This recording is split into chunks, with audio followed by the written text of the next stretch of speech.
い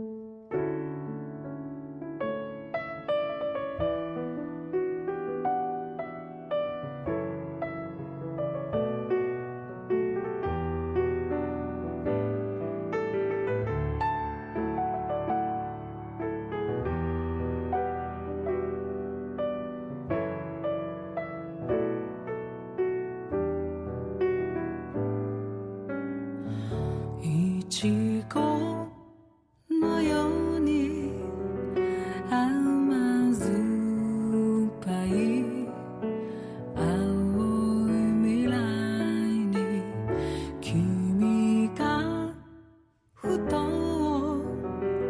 振り向けば遠ざかる街並み僕の姿も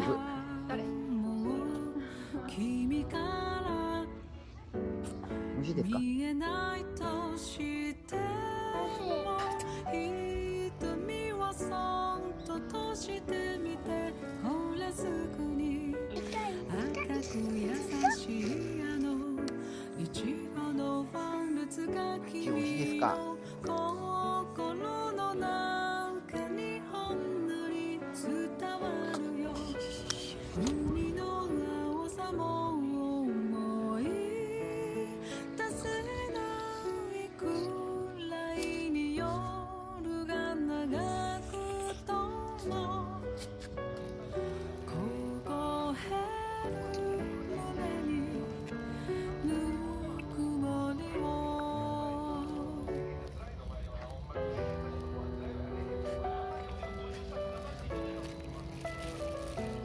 美味しい？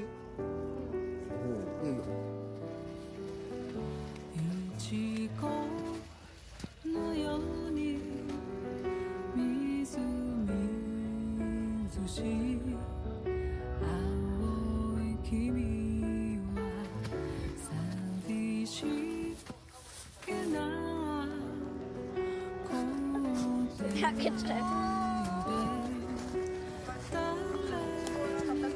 恋してるかな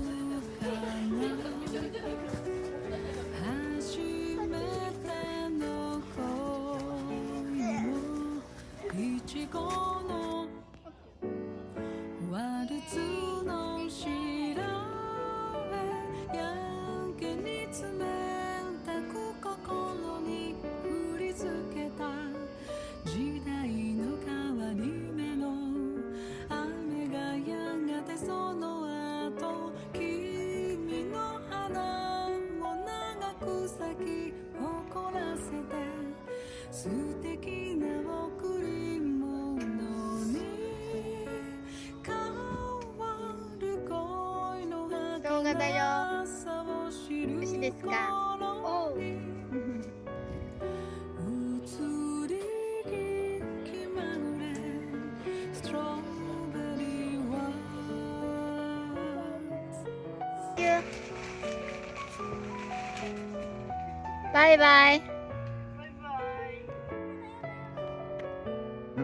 え、ちょっとポンポン。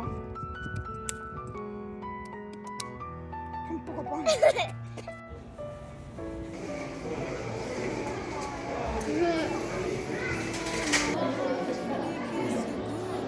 美味しい？